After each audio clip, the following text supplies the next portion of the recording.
In the beginning was the Word, and the Word was with God, and the Word was God. In him was life, and that life was the light of all mankind. The light shines in the darkness, and the darkness has not overcome it.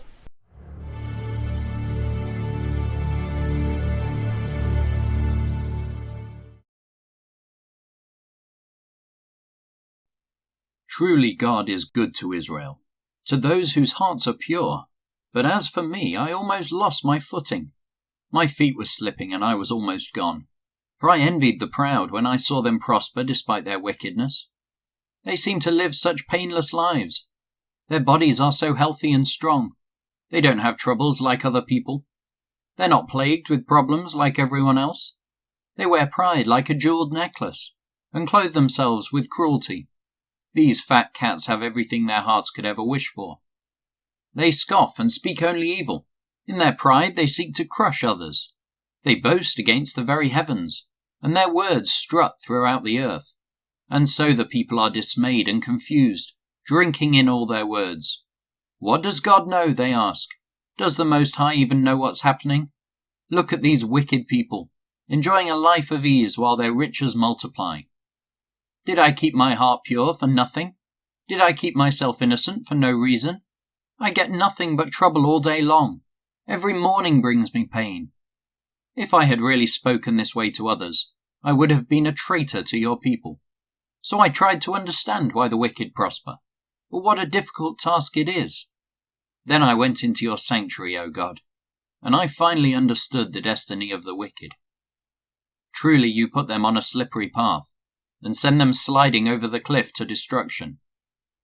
In an instant they are drowned, completely swept away by terrors. When you arise, O Lord, you will laugh at their silly ideas, as a person laughs at dreams in the morning. Then I realized that my heart was bitter, and I was all torn up inside. I was so foolish and ignorant. I must have seemed like a senseless animal to you. Yet I still belong to you. You hold my right hand. You guide me with your counsel, leading me to a glorious destiny. Whom have I in heaven but you? I desire you more than anything on earth. My heart may fail and my spirit may grow weak, but God remains the strength of my heart. He is mine forever. Those who desert him will perish, for you destroy those who abandon you. But as for me, how good it is to be near God. I have made the sovereign Lord my shelter, and I will tell everyone about the wonderful things you do.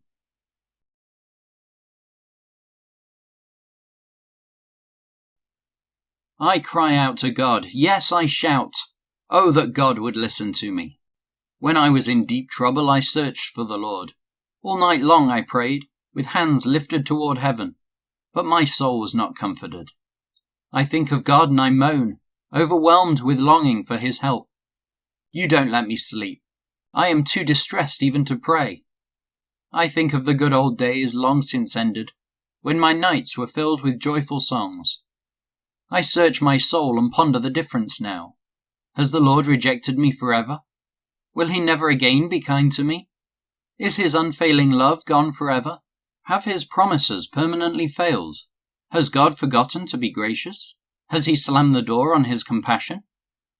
And I said, this is my fate. The Most High has turned his hand against me. But then I recall all you have done, O Lord. I remember your wonderful deeds of long ago. They are constantly in my thoughts. I cannot stop thinking about your mighty works. O God, your ways are holy. Is there any God as mighty as you? You are the God of great wonders. You demonstrate your awesome power among the nations. By your strong arm you redeem your people, the descendants of Jacob and Joseph. When the Red Sea saw you, O God, its waters looked and trembled. The sea quaked to its very depths. The clouds poured down rain. The thunder rumbled in the sky. Your arrows of lightning flashed. Your thunder roared from the whirlwind. The lightning lit up the world. The earth trembled and shook. Your road led through the sea, your pathway through the mighty waters. A pathway no one knew was there. You led your people along that road like a flock of sheep, with Moses and Aaron as their shepherds. O my people, listen to my instructions. Open your ears to what I am saying, for I will speak to you in a parable. I will teach you hidden lessons from our past, stories we have heard and known, stories our ancestors handed down to us. We will not hide these truths from our children. We will tell the next generation about the glorious deeds of the Lord, about his power and his mighty wonders. For he issued his laws to Jacob. He gave his instructions to Israel. He commanded our ancestors to teach them to their children, so the next generation might know them, even the children not yet born, and they in turn will teach their own children. So each generation should set its hope anew on God, not forgetting his glorious miracles and obeying his commands. Then they will not be like their ancestors, stubborn, rebellious, and unfaithful, refusing to give their hearts to God. The warriors of Ephraim, though armed with bows, turned their backs and fled on the day of battle. They did not keep God's covenant and refused to live by his instructions. They forgot what he had done, the great wonders he had shown them, the miracles he did for their ancestors on the plain of Zoan in the land of Egypt. For he divided the sea and led them through, making the water stand up like walls. In the daytime he led them by a cloud, and all night by a pillar of fire. He split open the rocks in the wilderness to give them water, as from a gushing spring. He made streams pour from the rock, making the waters flow down like a river. Yet they kept on sinning against him, rebelling against the Most High in the desert. They stubbornly tested God in their hearts, demanding the foods they craved. They even spoke against God himself, saying, God can't give us food in the wilderness. Yes, he can strike a rock so water gushes out, but he can't give his people bread and meat. When the Lord heard them, he was furious.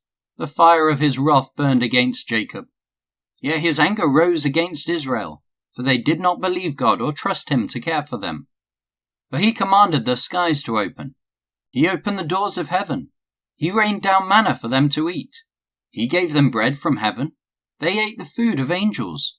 God gave them all they could hold. He released the east wind in the heavens, and guided the south wind by his mighty power. He rained down meat as thick as dust, birds as plentiful as the sand on the seashore. He caused the birds to fall within their camp, and all around their tents. The people ate their fill. He gave them what they craved.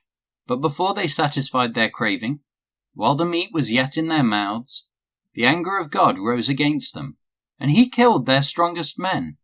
He struck down the finest of Israel's young men. But in spite of this, the people kept sinning.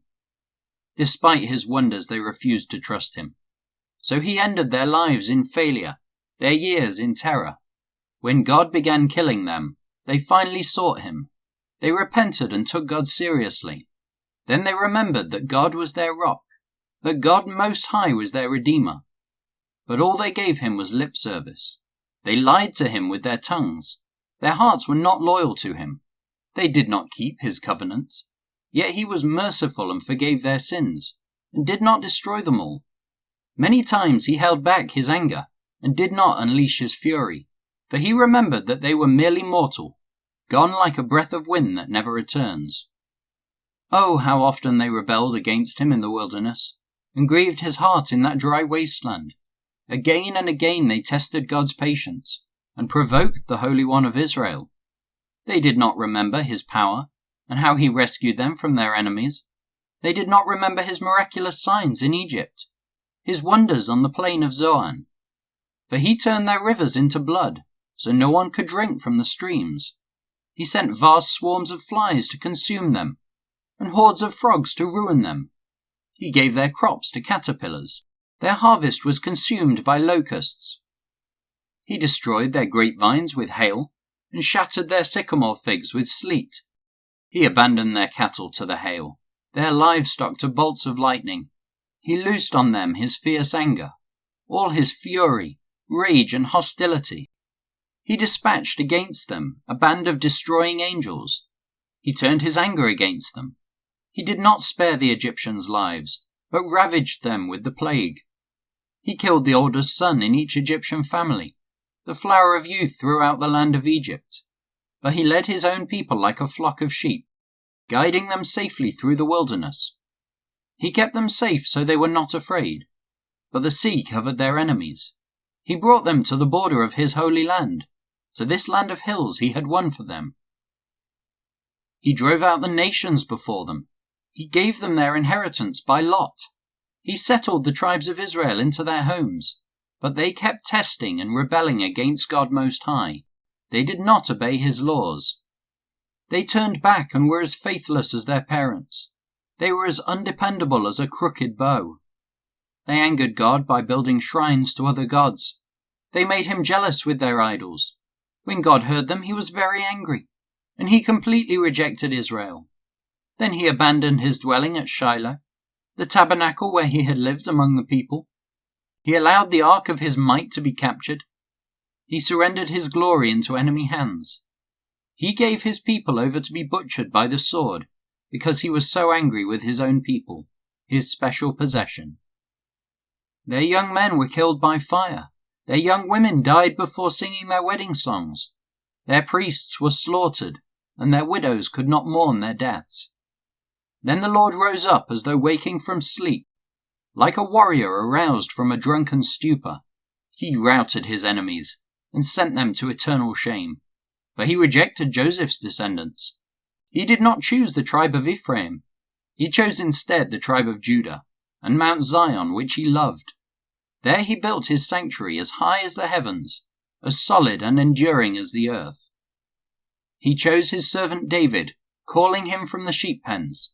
He took David from tending the ewes and lambs, and made him the shepherd of Jacob's descendants, God's own people, Israel. He cared for them with a true heart, and led them with skillful hands.